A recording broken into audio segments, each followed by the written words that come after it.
Here I have Oppo Reno6 Pro, and today I'm going to show you how to add fingerprint on this device. So firstly, let's open settings, then go to the passwords and biometrics section, add fingerprint, continue.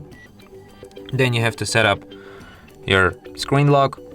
You can set up this 6-digit pin, or you can just use different password type. You have pattern, 4-digit pin, 4 to 16-digit pin, password with 4 to 16 alphanumeric characters.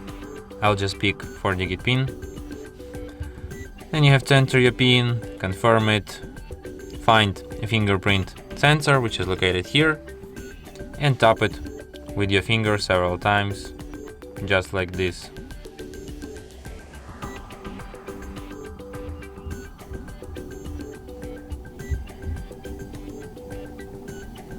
And fingerprint added.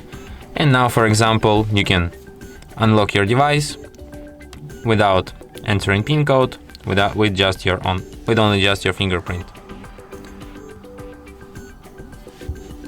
like this. And that's it. Thanks for watching. If you find this tutorial useful, don't forget to hit that like button and subscribe to our channel.